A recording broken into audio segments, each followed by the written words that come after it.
Hello again, I'm the Lonesome Dungeon Master, and welcome back to my solo Advanced Dungeons and Dragons YouTube channel.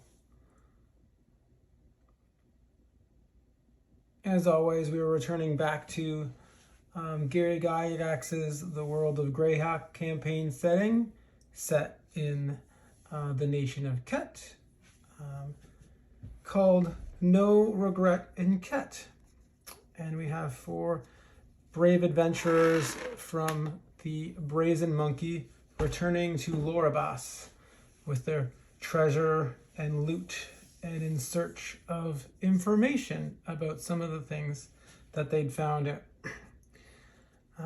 So the first thing I'm going to do, this is sort of like, I'm going to break it down, being in town, going to break it down into a few episodes here, just to like maybe make the videos a little shorter and digestible for the viewers.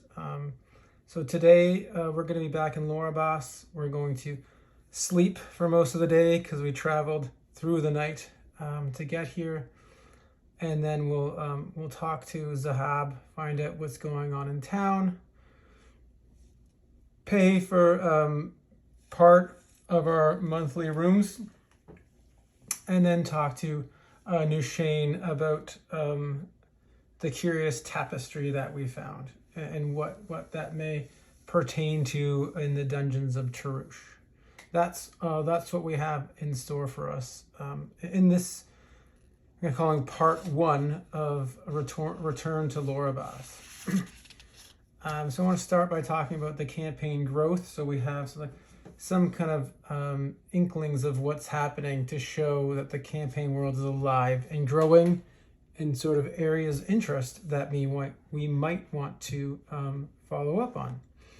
So first of all, we have the overall arc that we have right now is the Dungeons of Taroosh, and the questions around that is who built the Dungeons of Taroosh and for what purpose. And we found a couple of clues and hints, but no definitive answers yet. We know that there is the Broken Bone Orc tribe who resides within the dungeons, and that there's an insurrection going on there between Thorog the Cleaver, who's the current chieftain, and Gorfang Rotgut, who wants to overthrow the chief. We met last episode, we met an Olven adventuring or raiding party led by one Dane Swiftbow.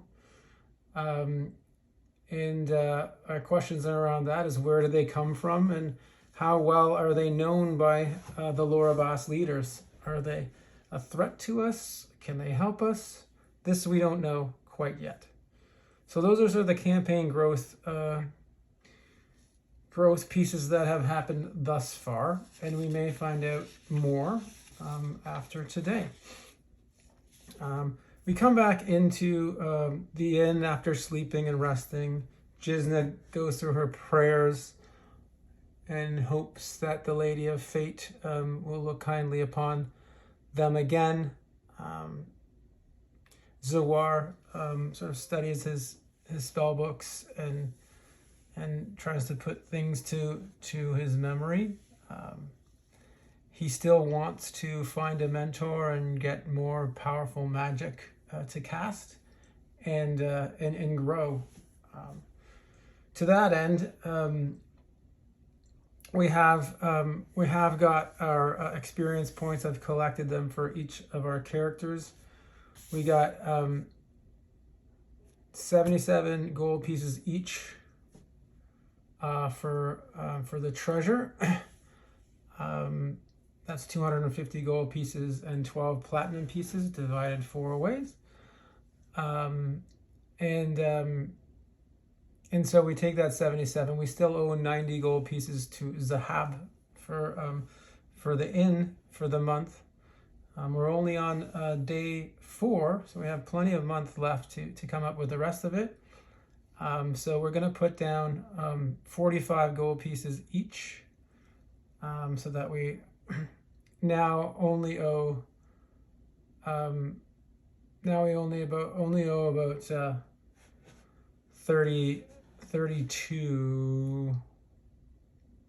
35. We only have about 35 gold pieces to pay for our entire month. That gives us 32 gold pieces to play with, to re-equip and, you know, put some grease on the wheels for some rumors or information around the village. So that's what we have, and including we got our experience points. We got 113 for each of the monsters. That is just the base points for the orcs and the elves for overcoming them in those encounters. So that's 113 for the monsters, 77 for the treasure, which is 190 experience points each. And you'll see here on the character sheets that Jizna has 235 experience points. Mumala has 118 and 117 respectively in his two classes, fighter and thief. And Farouk has 235 and Zawar has 235. So we're gonna talk to Zahab, as I mentioned, to find out what's going on.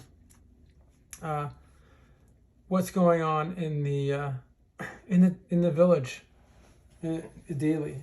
And so as part of what we do, we are using Advanced Dungeons and Dragons First Edition as the Dungeon Master's Guide, the Monster Manual, and the Player's Handbook as our main sources of information to use. But there are other pieces in the Advanced Dungeons and Dragons printed material, First Edition, that have some interesting things in them. So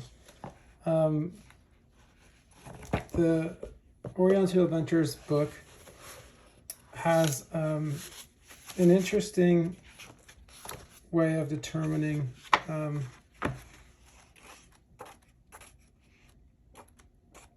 events in the world, which is really interesting, and I think I'm just going to add it to the.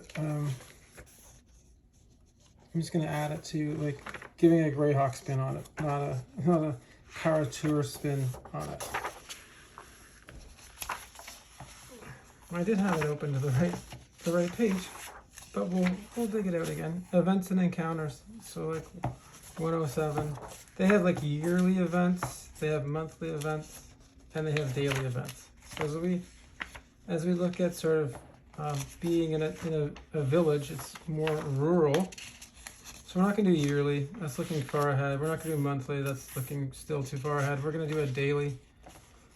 What happens on the daily events? You see right here, rural areas, 0 to 2 events possible per day. So we're going to go with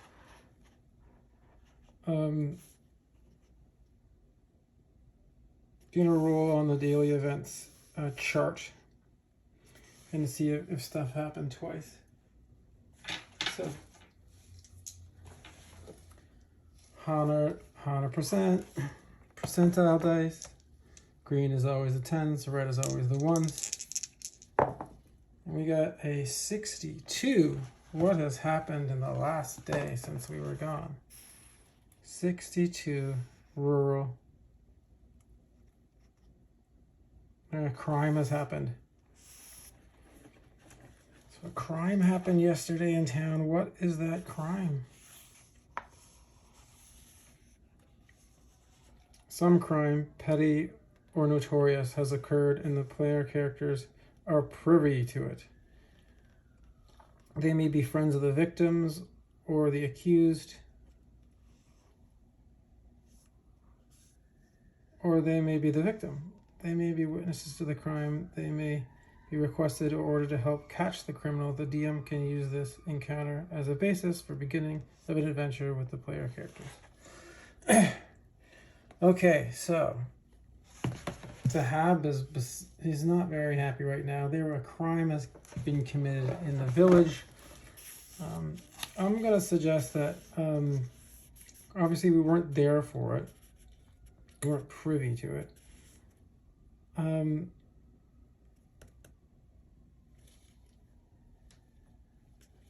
Yeah, I think Zahab has been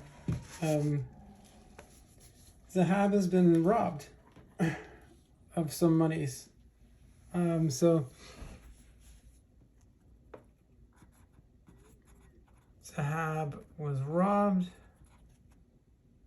So he's not in a great mood, and he would love it. I guess Hadar is going to send his captain of the guard down to talk to him about it, and maybe this will be our opportunity to meet the captain of the guard, a part of General Hadar's retinue. So this is an opportunity. This is kind of interesting. So we'll talk about that. Maybe we can meet him later in another part here, but that's just going to help, flourish and grow the campaign in the village of Lorabas. Interesting. So Zahab is like, I was robbed. I don't want to go into details about it, but they just see that our inn is making so much money, and people just want to take advantage of it. So that's what I was going to say right now, but this is an opportunity for the characters to either investigate or help out or find out enemies in the village, or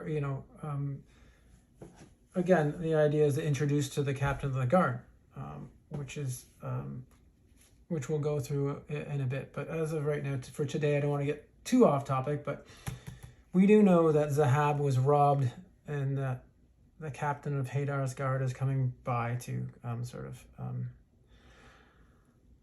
interview him and find out what he can to help, bring justice for him. So that's interesting. But they woke up in late afternoon, early evening. Zahab is in a bit of a tizzy and a bad mood. If you recall, he's not being very nice or happy with his staff. So Lalam, his son, he's hiding, kind of being aloof as he is. He's hiding in the corner, and Tatiana doesn't look like she's the whole family sort of in a bad mood. And Aurelia will be like, you don't want to go near her today. She's beside herself and gotten pretty angry. So we'll get to the bottom of this robbing later on. Maybe in the second part of this this return to Lorabas, when we start going around the people who are in the inn and start interviewing them, which could be very interesting. But the next thing, the first reason that we want to get into today, not the first thing, but the main thing is we brought back this tapestry. We're going to show it to Nushain, see if he's excited or interested in it, and what kind of money we can get for it, and what does it pertain to? What does it mean? So I'm going to put the Oriental Adventurers away for a second, and then so Nushain's like, whoa, he's like, sort of like his little gnomish chubby fingers. He's like, what do we got here? What do we got here today? Interesting. Is it magic? Is it magic? No, it's not magic. You don't know if it's magic. Okay. Let's roll out and have a look, shall we? So what I'm going to use here now is the Book of Lost Tables. So it's Adventures Dark and Deep. It is by Joseph Block of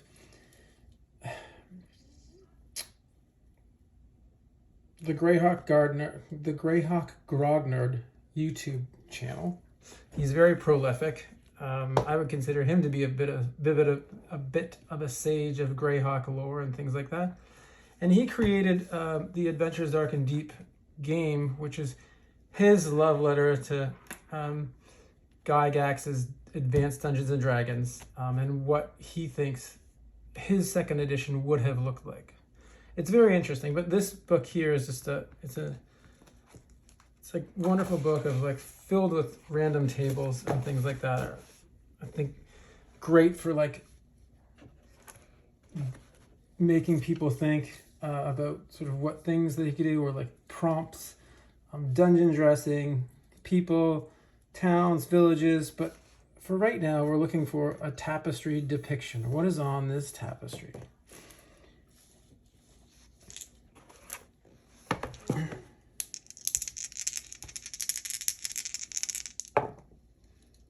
That is a 49. Hunting. It is a tapestry, a faded tapestry of a hunting expedition. But what does it pertain to? So I've written out a rough sketch of like what it could relate to, how old it is, and what color it is. So we'll start with the color.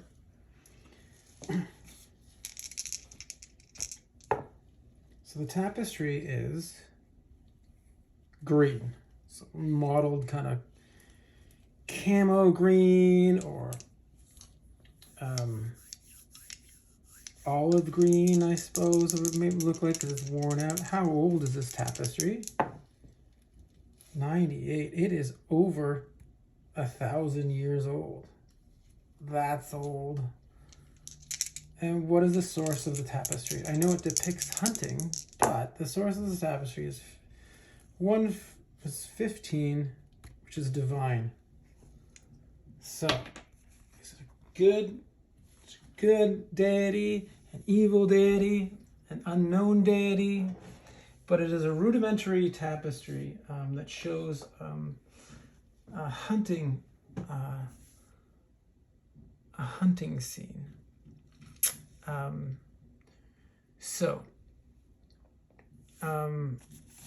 I'm gonna find out how interested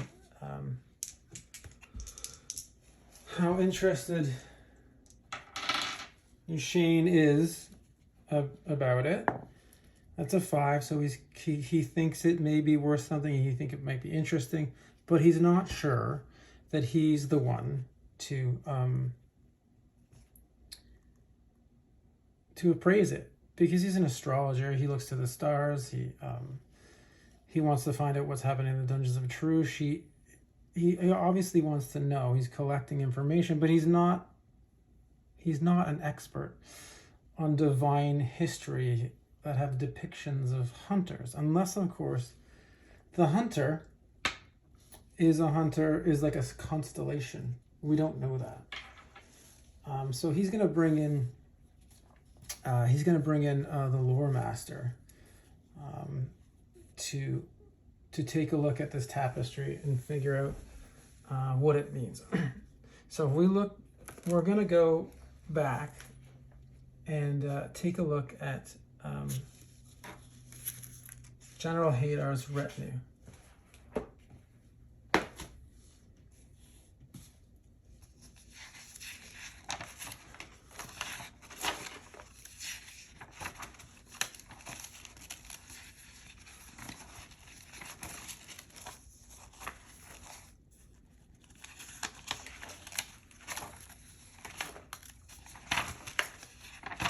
Put some tabs here somewhere. So prominent NPCs, we have General Hadar, the Rock of Lorabas.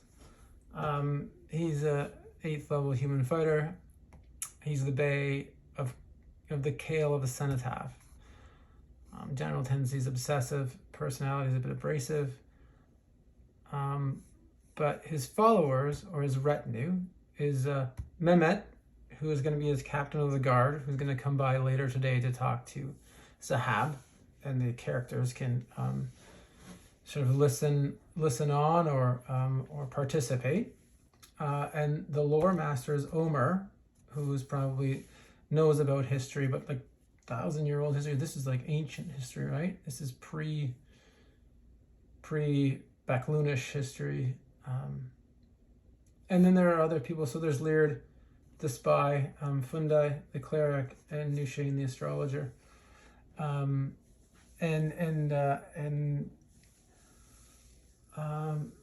Zoar asks if the lore master is also into like mystical things and whatnot. And Nushain says, Omer is, he's deeply involved in sort of divination magic, trying to find out things, whether they be ancient mysteries or things that are happening now in different locales. So he does have some sort of mystical or magical ability. So maybe you can have a talk with them about that when he comes by to discuss the tapestry. And so I think what I'm going to quickly do is I'm gonna do Omer, the lore master.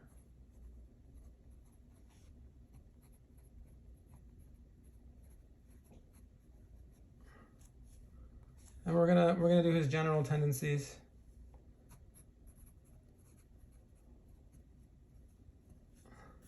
And we're gonna do his personality. What kind of, how is he going to be to deal with? And then I'm gonna do his age too. So personality traits. Yeah, I think about 10 minutes left here to get going. But this is, we're building more characters.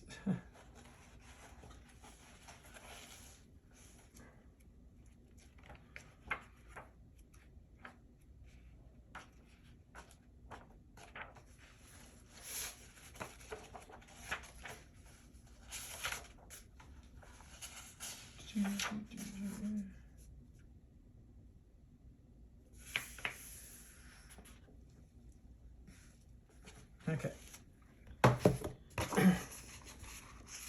So we're gonna do his personality and his general tendencies. Maybe we'll do a little more than that too, though. So we'll do a D12, D6, and a D12.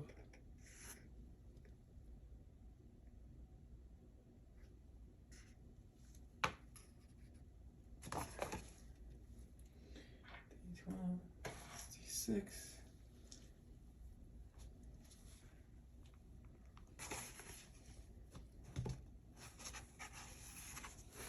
He'll be coming later this evening. We'll get him to come with maybe at 12. Okay. 1 to 3 is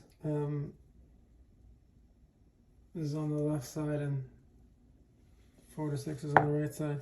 4 to 6, he's loquacious, so he is a talker. That's good. That's good. He likes to talk.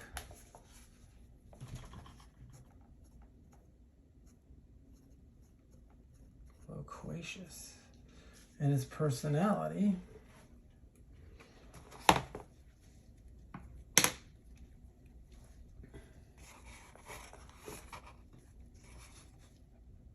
D8, D8.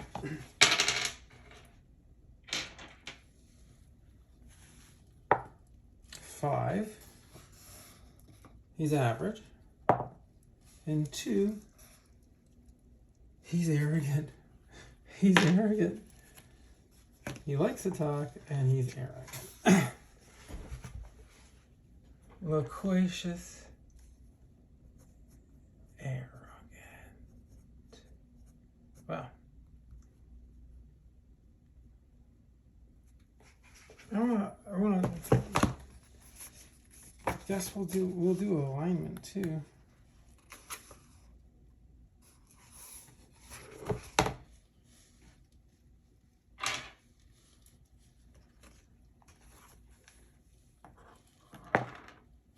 Nine. Neutral. That's not bad. Neutral, and then age.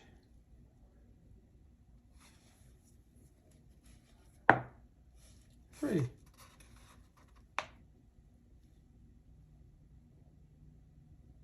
He's youthful.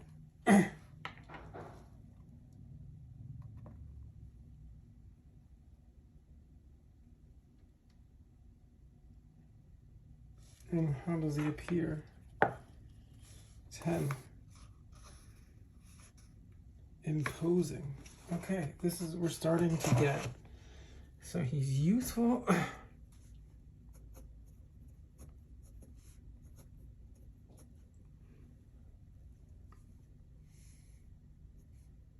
Imposing. Some kind of gravitas, right? And he's neutral.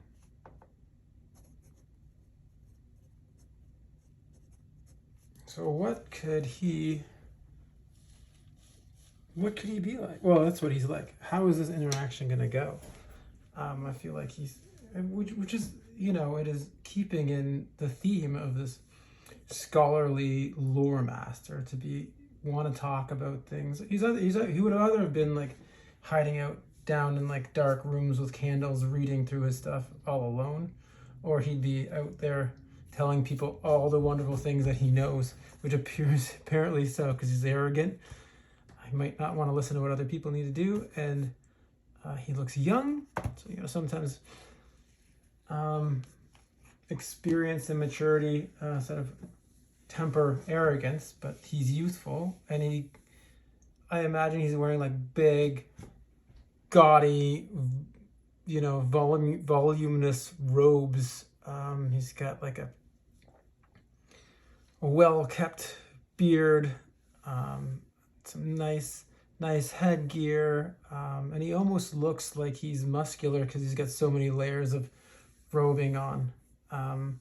But he's gonna show up this evening along with Mehmet. Let's do Mehmet, who's the captain of the guard, quickly, and then we'll come back later and discuss or do this interaction.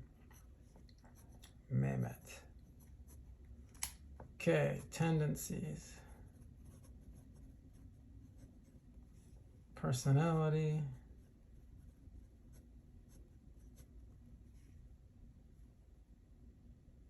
We can do age and disposition and then alignment.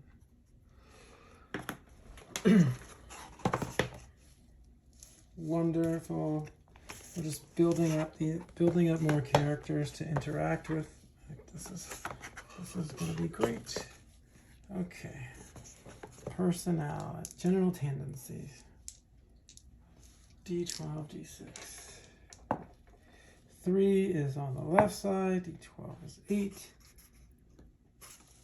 Mehmet is sober. I mean I think that that is also very, very good for somebody like who's in that kind of position.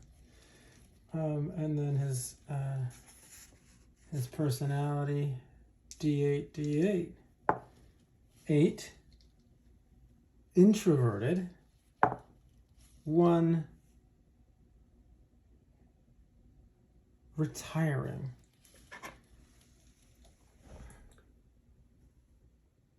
So he, maybe he doesn't like to do this kind of stuff. I mean, maybe he just likes to fight. He doesn't like to talk or dig into politics or criminals or things like that. But he's up to do it because that's part of his job. And then we're going to look at his age.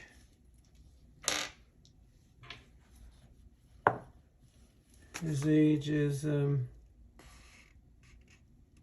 mature, So he's older, which is good because it's like he's been on the campaign trail with General Hadar before, so he's seen some fighting, and his alignment is 8. He's a neutral good.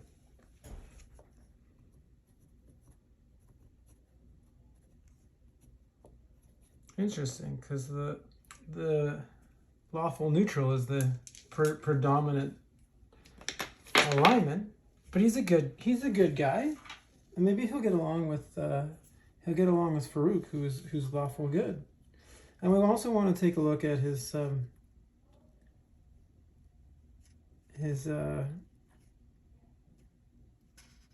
general appearance, which is 7. Dandy-ish. We have to find a way to